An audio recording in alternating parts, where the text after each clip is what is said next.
ইমাম আহমদ ইবনে হাম্বল রাহমাতুল্লাহি আলাইহি যেখানে শুনতেন হাদিস আছে দৌড়াইয়া সেখানে পৌঁছে যেতেন, যত শত মাইল দূরে হোক সেখানে পৌঁছে যেতেন।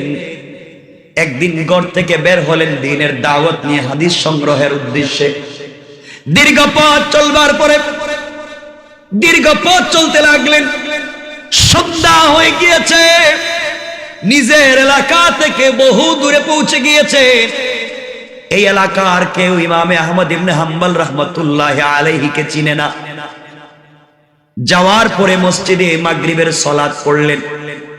কনকনে শীতের রাত্র, চিন্তা করলেন আজকের রাত্র যদি আমি বাড়িতে যেতে চাই সকাল হয়ে যাবে, কিন্তু আমি সফর করে যেতে পারবো না, গভীর রাত্র, রাস্তায় যে কোনো সময় বিপদে পড়ে যেতে পারি। সুতরাং মুসাফির যে মসজিদে আজকে মাগরিবের সালাত পড়েছি, ইশার সালাত ওই মসজিদে আদায় করব, ফজরের সালাত পর্যন্ত মসজিদে থাকবো, হাদিস পড়বো, জিকির করবো, তাসবিহ পড়বো, তাহাজ্জুদের সালাত পড়বো। এইভাবে পুরো রাত কাটিয়ে দিলে ফজরের সালাত পড়ে আমি সফর শুরু করে বাড়িতে চলে যাব।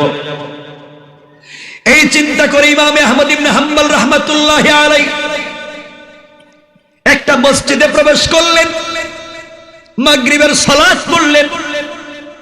মাগরিবের সালাত পড়ে তাসবিহ পড়ে জিকির করে সালাত পড়তে পড়তে ইশার সালাতের সময় হয়ে গেল।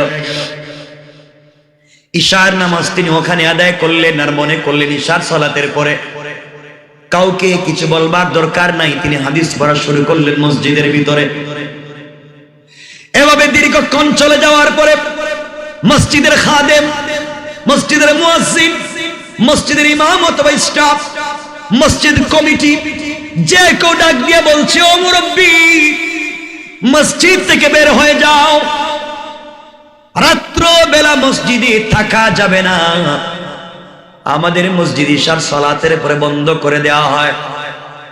ইমাম আহমদ ইবনে হাম্বল বললেন, বাবারা, আমি এখানে মাগরিবের সালাত পড়েছি, আমি এই মসজিদে ইশার সালাত পড়েছি, বাকি রাত্র ইবাদত করে কাটিয়ে দেব, ফজরের সালাত পড়ে তোমাদের মসজিদ থেকে চলে যাব, আমি মুসাফির, বাড়ি অনেক দূরে। তৎকালীন জমানার পুরা পৃথিবীর সব থেকে বড় আলেম ইমাম আহমদ ইবনে হাম্বল, কেউ চিনে না, তিনিও নিজের পরিচয় দেয় না। কত বড় আল্লাহওয়ালা হলে নিজেকে এভাবে গোপন রেখে চলতে পারে, আর আমরা যদি সাধারণ চুনুপুটি হয়ে যাই, পাবলিকের সামনে দম্ভ ভরে আপনার আমার পরিচয় পেশ করি, রব এটা পছন্দ করে না। ভালো করে মনে রাখে বান্দা। ইমাম আহমদ ইবনে হাম্বল রাহমাতুল্লাহি আলাইহি বললেন, শোনো, থাকতে চাই, আমাকে থাকতে দাও, মসজিদের ক্ষতি হবে না। তারা বলছে অনেক সময় চুরি হয়ে যায়, কাউকে আমরা বিশ্বাস করতে পারি না। দীর্ঘক্ষণ কথা বলার পরে ইমাম আহমদ ইবনে হাম্বলকে বের করে দিল। তিনিও বের হয়ে গেলেন, গাঁটটি গোল করলেন, কাঁধে নিলেন, বের হয়ে হাঁটতে লাগলেন। আহারে, এত বড় বুজুর্গ আলেম রাস্তা দিয়ে হাঁটতে লাগলেন কনকনে শীতের সময়। দীর্ঘক্ষণ হাঁটলেন, পথ চলতে চলতে গভীর রজনীতে একটা বাজারে পৌঁছে গেলেন। বাজারে যাওয়ার পরে দেখেন পুরা বাজারের দোকানগুলা বন্ধ হয়ে গিয়েছে। বাজারের মধ্যখানে গাছের গোড়ায় ছোট্ট একটা দোকান খোলা, ওখানে একটা লোক গিয়ে দেখেন মাটির চুলার ভিতরে রুটি তৈরি করতেছে। তার দোকান খোলা, চিন্তা করলেন ওই রুটিওয়ালার দোকানের কাছে পৌঁছে যায়, আগুন আছে, সারা রাত্র তাপ পোহাতে পারবো, ঠান্ডা একটু কমবে, ওখানে দাঁড়িয়ে রাত কাটিয়ে দিলে সকালবেলা চলে যাব। দোকানের সামনে দাঁড়ায়া যুবকটাকে বললেন, বাবারে, কারো দোকান খোলা নাই, গভীর রাতে তুমি দেখি দোকান খুলে বসে আছো। যুবক ডাক দিয়ে বলছে, আঙ্কেল, আপনাকে আমি চিনি না, এই বাজারের সকল মানুষের দোকান খোলা হয় ফজরের পরে, বন্ধ করে দেয় সন্ধ্যার আগে, আর আমি দোকান খুলি সন্ধ্যার পরে, লাগাইয়া দেই ফজর পর্যন্ত চালাইয়া। এর অর্থ হলো আমার যারা কাস্টমার এরা রাত্রে আসে আমার কাছ থেকে রুটি নিয়ে যায়। ইমাম আহমদ ইবনে হাম্বল বললেন, বাবা, আমি একজন পথিক মুসাফির, গভীর রাত্র হয়ে গিয়েছে, পাশের একটা মসজিদে গিয়েছিলাম, ওখানে আমাকে কেউ থাকতে দিল না। আমি দীর্ঘ পথ চলে এসেছি, রাত্র গভীর হয়ে গিয়েছে, বাড়িতে যেতে পারবো না। উদ্দেশ্য হলো ফজর পর্যন্ত ওখানে থেকে চলে যাব, কেউ রাখতে দিল না। তোমার দোকানে সামনে কি দাঁড়িয়ে থাকতে আমাকে দিবা? ঠান্ডার সময় কাপড় নাই, আমি একটু আগুন তাপালে, আগুন তাপ পোহালে আমার শরীরে একটু গরম লাগবে। নওজোয়ান ডাক দিয়া বলছে, বাবা কে? কে? আপনাকে আমি চিনতে পারলাম না। কে? আপনি কেন বাহিরে দাঁড়িয়ে থাকবে? আপনি আমার দোকানের ভিতরে আসেন, পুরা রাত্র আমি আর আপনি গল্প করে কাটাইয়া দিব। ইমাম আহমদ ইবনে হাম্বল রাহমাতুল্লাহি আলাইহি জওয়ানের কথা শুনে দোকানের ভিতরে প্রবেশ করলেন। দোকানের ভিতরে যাওয়ার পরে তিনি এক আজীব কারবার দেখেন, আশ্চর্য কারবার। ব্যাপার কি? তিনি তাকাইয়া দেখেন এই নওজোয়ান যখন রুটি তৈরি করার জন্য খামির তৈরি করে তখন পড়ে আস্তাগফিরুল্লাহ। খামির তৈরি করে যখন বল বানায় তখন পড়ে আস্তাগফিরুল্লাহ।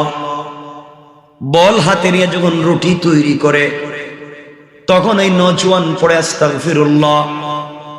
রুটি চুলায় যখন দেয়া দেয় পড়ে আস্তাগফিরুল্লাহ। চুলা থেকে বের করে নির্ধারিত জায়গায় রাখে পড়ে আস্তাগফিরুল্লাহ। যখন কোন কাস্টমার এসে রুটি চায়, এতিমখানায় গরিবকে দান করে দেওয়ার পরেও আমার ঘর থেকে মাস শেষে খাবারের বরকত শেষ হয় না। সুবহানাল্লাহ, জোরে বললেন না? মাত্র রুটি বানায়, রুটি রাত্রে বিক্রি করে, তাও বলতেছে পুরো গ্রামে খাওয়াইয়া বরকত শেষ হয় না। আর আপনার 1000 কোটি টাকা আছে, ঘরে শান্তি নাই। আর খবর নেন না বহুত শিল্পপতির ঘর, আমারে জিজ্ঞান না কেন, আমি বলতে পারবো। ঘরে 1000 কোটি টাকা আছে, কোনো শান্তি নাই, শান্তি নাই। আর রিক্সাওয়ালারে জিজ্ঞান, টাকা নাই, কাঁচা মরিচ আর পেঁয়াজ দিয়ে ভাত খায় সিটে ঘুমিয়ে যায়। কথা বলেন না কেন? বডিতে কোনো রোগই নাই। হ্যাঁ, আর কি ভাব ধরে বডিতে মনে হয় আজরাইলের শক্তি। আর মুরব্বীর 1000 কোটি টাকা আছে, কোটি টাকা দেবেন, বিছানায় ঘুমায়, তাও 6 জন দাঁড় করাইতে হয়। আর ভাত খায় পুরো সপ্তাহে 1 কাপ। কয় কাপ আছে না এগুলা? মুরব্বীর শিল্প কারখানা, তার কোটি টাকার গাড়ি দৌড়ায় তার ম্যানেজার, কোটি টাকার চেয়ারে বসে অফিসের স্টাফ, আর যার টাকা আছে এই হুল চেয়ারে ঘরের ভিতরে বসে। কথা বলেন না কেন? দুনিয়া তার না। এবার আহমদ ইবনে হাম্বল বললেন, নওজোয়ান কি বলে এত বরকত? হুজুর আর কি বলবো, পুরা এলাকার মানুষকে দান করার, দান খায়রাত করি, গরিব মানুষকে দেই, মিসকিনকে দেই। পুরা দেওয়ার পরে আমি 2, 4, 5, 10, 20টা পরিবার চালাই।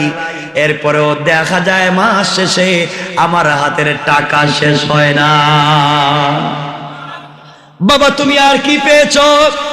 হুজুর এই 32 বছর থেকে আস্তাগফিরুল্লাহ পড়ি, 32 বছর হয়েছে, আমার বডিতে আজ পর্যন্ত বড় রোগ হওয়া দূরের কথা, একটা সর্দি কাশি পর্যন্ত আমার হয় না। বাবারে আর কি পেয়েছ? আবার যুবক বলতেছে, হুজুর বাবা আঙ্কেল আপনাকে কি বলবো, আপনি শুনেন। এই 32 বছরে আস্তাগফিরুল্লাহ দোয়া পড়বার কারণে আমি পৃথিবীতে এমন কোন দোয়া নাই যে হাত উঠাই আল্লাহর কাছে দোয়া করেছে আল্লাহ কবুল করে নাই। আমার জীবনে আমার জন্য, মানুষের জন্য যারা আমার কাছে দোয়া চাইছে, আমি আস্তাগফিরুল্লাহ বলে দোয়া করেছি, সাথে সাথে আমার দোয়া কবুল হয়ে গিয়েছে। ইমাম আহমদ ইবনে হাম্বল বললেন, তাহলে তো মুস্তাজাবুদ দাওয়া, সব দোয়া কবুল। হুজুর শুধু আমার না, এলাকার যত মানুষ আমার কাছে যত দোয়া চাইছে, পাবলিক আমার কাছে, হুজুরদের কাছে না গিয়া আমি রুটিওয়ালার কাছে দোয়া চাই, আমি দোয়া করলেই কবুল হয়ে যায়। আসতে বললেন, পুরা এলাকায় মাশহুর, মানুষ বিপদে পড়লে আমার কাছে দোয়া চায়, হুজুর আমি দোয়া করি, আর রাত্রেবেলায় রুটি বিক্রি করি আর আস্তাগফিরুল্লাহ বলি। এবার আহমদ ইবনে হাম্বল রাহমাতুল্লাহি আলাইহি যুবকের হাত জাপটে ধরলেন আর চিন্তা করলেন, আরে আমি কত বড় ইমাম আহমদ ইবনে হাম্বল, কত বড় ইমাম, কত বড় আলেম, আজও জানি না আমার সবগুলা দোয়া কবুল হলো কিনা। কিন্তু এই নওজোয়ান রুটি বিক্রি করে তার এতগুলা দোয়া কবুল হয়ে গেল। এবার তিনি বললেন, বাবা বলো, তোমার জিন্দেগিতে সবগুলা দোয়া যদি কবুল হয়ে যায়, এমন কোন দোয়া কি আছে আজ পর্যন্ত কবুল হয় নাই? পৃথিবীর সব দোয়া কি তোমার কবুল হয়েছে কিনা আমাকে বলো। এবার নওজোয়ান রুটি বন্ধ করে দিয়েছে, আর চোখের পানি মুছতেছে আর কাঁদতেছে, হাওমাও করে কাঁদতেছে। হুজুর বললেন, বাবা কান্না করো কেন? এবার জোয়ান বলতেছে, আঙ্কেল কান্না করে আমার দুঃখের কথা মনে করে দিয়েছেন। দীর্ঘ 32টা বছরে হাজার হাজার দোয়া আল্লাহর কাছে করেছে, কোনো দোয়াকে ফিরিয়ে দেয় নাই। আমার জন্য, পরিবারের জন্য, এলাকাবাসীর জন্য যারা যেই দোয়া আমার কাছে করেছে সবার দোয়া আল্লাহ কবুল করে নিয়েছেন। আমি তাদের জন্য দোয়া করেছি, কিন্তু আমার একটা দোয়াকে আল্লাহ কবুল করলেন না। ও যুবক, তোমার কোন দোয়া কবুল হয় নাই আমাকে বলো। এবার নওজোয়ান বলছে, আঙ্কেল আমি আল্লাহর কাছে দোয়া করে বলেছি, আল্লাহ এই দুনিয়ার জমিনে যত দোয়া করেছি সবগুলা দোয়াকে তুমি কবুল করে নিয়েছো, কিন্তু আল্লাহ আমি শুনেছি এই পৃথিবীতে একজন বুজুর্গ আলেম আছেন, তার মতো বড় আলেম পৃথিবীতে, মহা পৃথিবীতে আর নাই। ও আঙ্কেল, তার নাম হলো ইমামে আহমদ ইবনে হাম্বল। আল্লাহু আকবার। আরো জোরে বলেন আল্লাহু আকবার। ইমামে আহমদ ইবনে হাম্বল একজন বিশ্ববিখ্যাত বুজুর্গ আছে, যাকে বাচ্চা আঘাত করেছে, পিটিয়েছে, তার মুখ থেকে একটা উল্টা কথা বের করতে পারে নাই। আল্লাহর কাছে দোয়া করেছি, আয় আল্লাহ তাআলা মৃত্যুর আগে হলেও তুমি ইমামে আহমদ ইবনে হাম্বলের সঙ্গে আমাকে দেখা করাইয়া দিও। আল্লাহু আকবার বলেন। আঙ্কেল 32টা বছর থেকে দোয়া করলাম, আল্লাহ সব দোয়া কবুল করে, কিন্তু আমার এই দোয়া কবুল করে না। এত দোয়া করি আমার এই দোয়া কবুল হয় না। এইভাবে যুবক যখন হাউমাউ করে কান্দে, ইমামে আহমদ ইবনে হাম্বল নিজেকে আর সামলিয়ে রাখতে পারলেন না। তিনি চিন্তা করলেন, আহারে এই যুবকের দোয়ার কারণে হয়তো আল্লাহ আমাকে ওখানে নিয়ে আসছে। যুবক তার হাত ধরে বললেন, বাবারে আর কাঁদতে হবে না, তুমি ইমামে আহমদ ইবনে হাম্বলের সঙ্গে দেখা করতে চাও, তার বাড়িতে যেতে চাও। আর আল্লাহ ইমামে আহমদ ইবনে হাম্বলকে ঘর থেকে বের করাইয়া মসজিদে আনাইয়া, পাবলিক দিয়া মসজিদ থেকে বাইর কইরা ঠান্ডা গভীর রাস্তায় হাঁটাইয়া তোমার দোকানে আইনা, তোমার দোকানে দাঁড় করায় রাইখা বলছে, এই যে আমি ইমামে আহমদ ইবনে হাম্বল। আল্লাহু আকবার বলেন। ও বাবা, তুমি আমাকে দেখতে চাও? না না, আমি তোমাকে দেখতে চাই, তুমি আমার জন্য আল্লাহর দরবারে একটু দোয়া করো। এবার যুবক জড়ায় এক কান্দে আর বলে, হুজুর নিশ্চয় আমি মনে হয় আর বাঁচবো না, কারণ সব দোয়া তো আল্লাহ কবুল করে নিয়েছেন। সত্যি আপনি ইমামে আহমদ ইবনে হাম্বল। আমার বন্ধুগণ, ঘটনা অনেক লম্বা, বুঝাতে চাইলাম এই যুবক শুধু আস্তাগফিরুল্লাহ আস্তাগফিরুল্লাহ আস্তাগফিরুল্লাহ বলেছে, এই জন্যে সে তার জিন্দেগিতে যত দোয়া করেছে সব কবুল হয়েছে। আমার নবীজি বলছেন, তোমরা যদি ইন্তেকালের পরে 8টা জান্নাতের দরওয়াজা প্রত্যেক রাত্রে ঘুমাবার আগে তুমি যদি মনে করো আমার জন্য জান্নাতের 8টা দরওয়াজা খুলে যাক, যে বান্দা চায় প্রত্যেকটা রাত্রে তার জন্য জান্নাতের 8টা দরওয়াজা খুলে দেওয়া হোক, সে যেন ঘুমাবার আগে আস্তাগফিরুল্লাহ পড়ে ঘুমিয়ে যায়। আল্লাহু আকবার বলে। মনে থাকবে তো ইনশাআল্লাহ? আর লম্বা করতে চাই না।